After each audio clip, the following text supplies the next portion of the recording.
사랑합니다. 어제 저녁 예배 후에 저희 내외가 5층에 올라가서 아이들 뒤에 앉아서 기도를 했습니다. 아이들 마칠 때까지 기도를 하는데 부모님들 몇 가정이나 올라오셨어요. 집으로 가실 만도 한데 올라오셔서 아이들 뒤에서 기도하시는 모습이 제가 뒤늦게 기도하다가 보고 얼마나 감사했는지 모릅니다. 아마도 우리 어린 자녀들도 그렇게 자신들의 등 뒤에 와서 기도해 주시는 부모님을 발견하고 얼마나 좋았을까. 어쩌면 부모님이라고 하는 분들은 보이는 곳, 보이지 않는 곳에서 끊임없이 자신들을 또 하나님 앞에 세우고 자신의 자녀들을 하나님 앞에 세우는 가장 겸손한 부모가 되어야 하지 않을까 생각해 보았습니다. 오늘도 내일도 계속 수련회가 진행이 되니까 여러분들 꼭 기도해 주시면 좋겠습니다. 우리는 앞선 말씀을 가지고 내 아들에 대한 나의 모성애 만큼 뜨거운 것이 없다는 걸 확인했습니다. 맞아요. 내 아들에 대한 나의 모성애 만큼 뜨거운 게 어디 있겠어요. 그러나 그 모성애도 얼마든 거룩하지 않을 수 있다. 거룩하지 않을 수 있다. 뜨겁기 때문에 오히려 내 생각과 욕심이 많이 들어가 버릴 수 있다 하는 걸 아셔야죠. 내 모성애도 귀하겠지만은 내 모성애를 뛰어넘어서 일하시는 그 하나님 앞에 우리 자녀를 맡기는 것이 가장 안전한 줄로 믿습니다. 하나님은 계획하신 대로 방해 없이 당신의 일을 이루시는 분이기 때문에 내 품 안에 두려워하지 마시고 하나님의 품에 내 자녀들을 맡겨두시는 복된 부모님들 되시면 좋겠습니다. 이를 통해서 우리는 하나님에 대한 몇 가지 생각을 해볼 수 있습니다. 하나님은 우리의 죄조차도 선으로 바꾸어서 일하시는 분이시지 우리의 죄가 없이는 일을 못하시는 분이 아니시라는 겁니다. 앞선 본문부터 오늘, 내일까지 이어지는 이런 본문들을 보면 우리의 죄가 없으면 하나님이 일을 못하시나 하나님은 우리의 죄도 쓰시는구나 그렇게 오해하시면 안 됩니다. 전능하신 하나님이 얼마나 능력이 없길래 우리의 죄가 아니면 일을 못하시겠어요? 아닙니다. 하나님을 오해하시면 안 됩니다. 하나님은 우리의 죄조차도 거룩하게 바꾸어서 쓰시는 거지 죄 없으면 행하지 못하는 분이 아니에요. 꼭 기억하시면 좋겠습니다. 오히려 반대로 하나님이 우리의 죄를 우리의 죄가 하나님의 일을 방해하지 못합니다.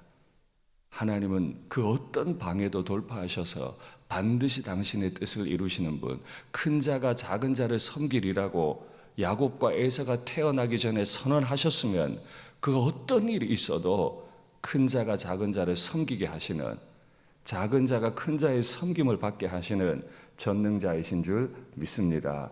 그런 하나님의 영원한 작전 가운데 에서와 야곱이 태어났습니다. 그리고 아버지 이삭이 137세가 되자 눈이 어두워 앞을 볼 수 없었고 형 이스마엘의 죽음의 나이가 137세였기 때문에 두려웠는지 급한 마음으로 축복하겠다고 했습니다.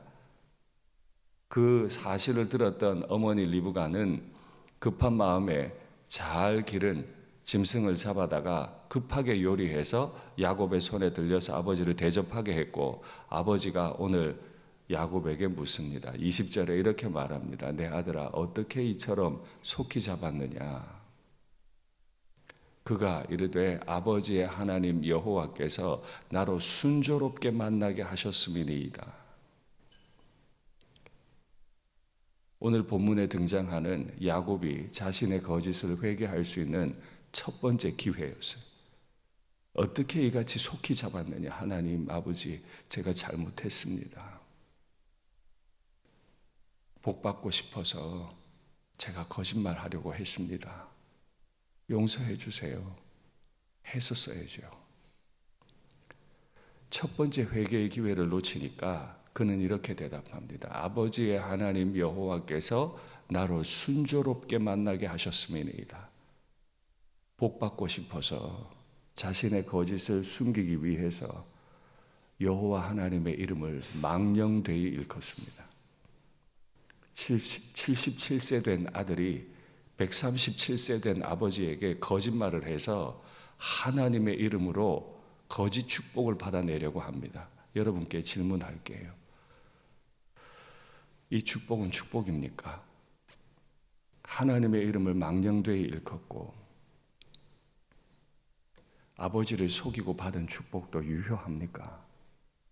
내 자식이 나를 속이고 교회 담임 목사가 교회를 속이고 어떤 축복을 받겠다고 하면 그것이 축복입니까? 아닙니다. 야곱은 첫 번째 기회를 놓쳤어요. 21절에 이삭이 역시 나이가 무시를 못하는 건지 이상한 거예요. 내 아들아, 가까이 와서 보자. 내가 너를 만지려고 한다. 네가 진짜 내 아들 에서인지 아닌지 내가 만지고 싶다. 두 번째 회개의 기회. 만지면 걸려요. 가까이 가면 걸려요. 그러나 엄마가 속이려고 작정을 했죠. 22절. 목소리는 야곱의 목소리인데 손은 에서의 손이다.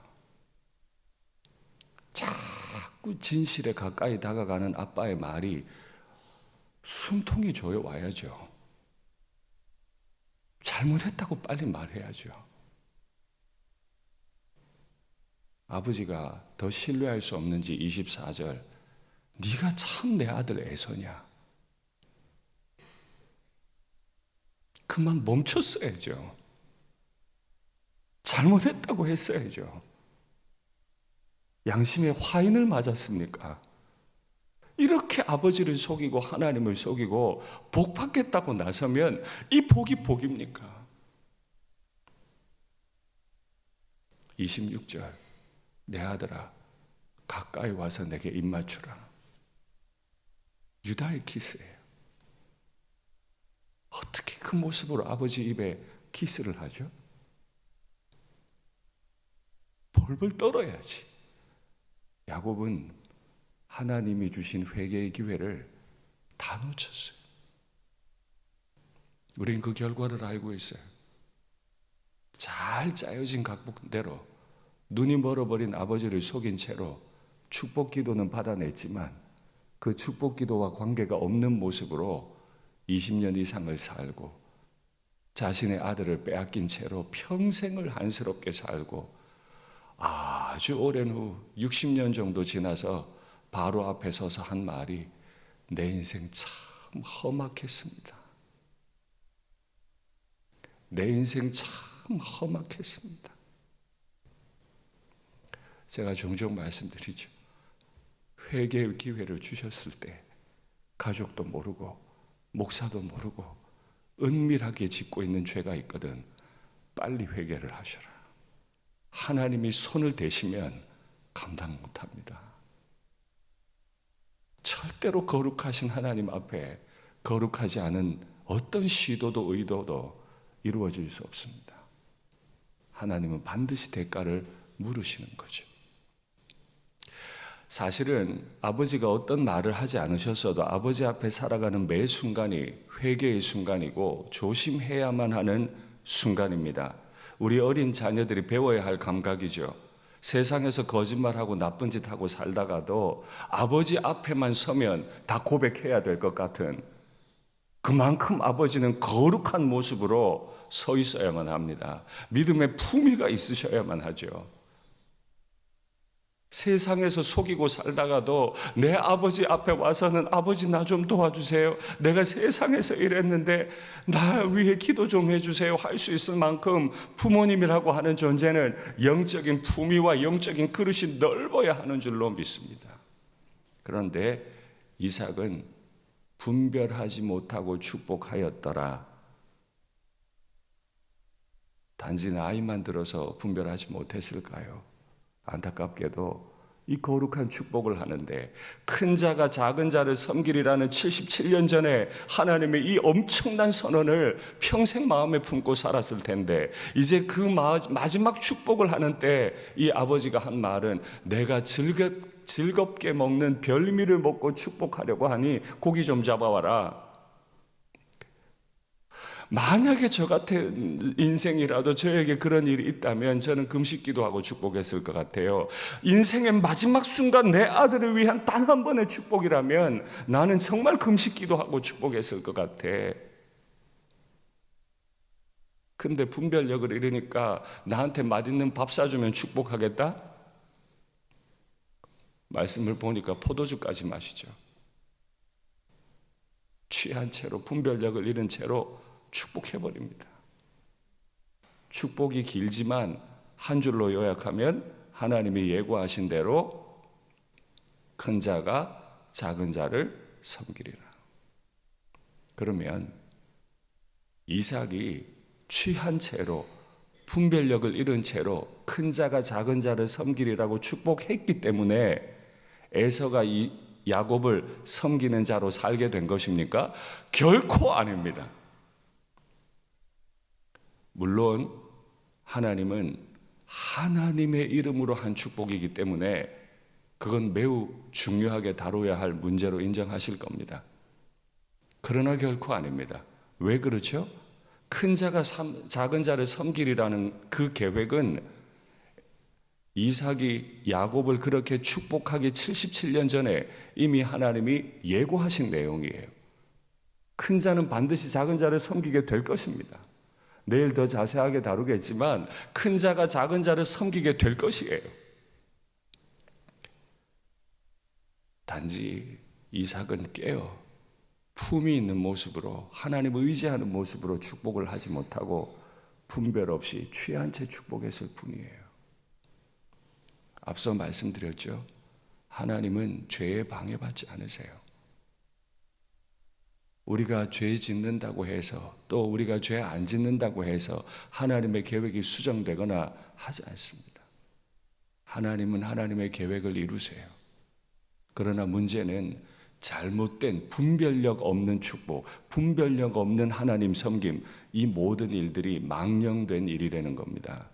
그래서 고스란히 그 행동을 한 사람들은 그 아픔을 다 당해요. 이삭의 식구 넷이 살았죠. 오늘 본문에 리브가는 등장하지 않습니다만, 과연 하나님의 이름으로 축복한 사람 누가 행복했습니까? 하나님의 이름으로 축복을 받은 사람 누가 행복했어요? 야곱도, 에서도, 이삭도 아무도 행복하지 않았어요. 망령되이 행하면, 망령되이 하나님의 이름을 일컬으면 반드시 하나님은 그를 엄격하게 다루십니다. 왜 그렇죠?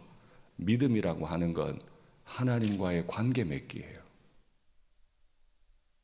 전혀 하나님과 상관없는 사람으로 살다가 하나님을 나의 주인으로 섬기겠다 하는 게 믿음인데, 적어도 이 순간 이삭에게, 에서에게, 야곱에게 하나님은 주인이 아니라 종이에요.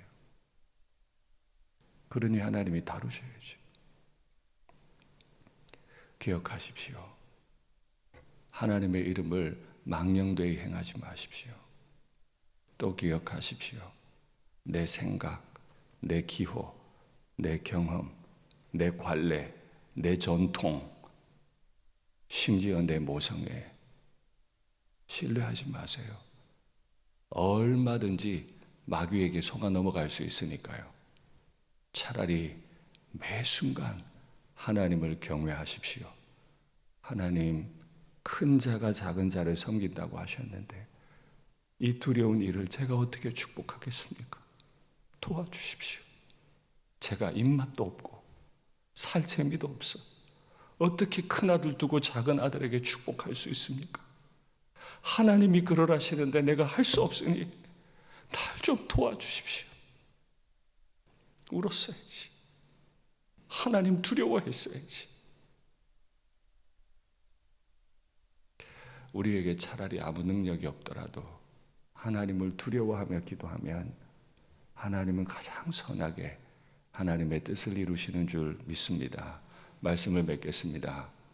매 순간 하나님 경외하지 않으면 우리는 우리의 열정 따라, 우리의 인격 따라, 우리 마음대로 행하다가 가장 쓰리쓴 인생을 살고 내 자식들한테 그런 인생을 살아가게 할 수밖에 없습니다.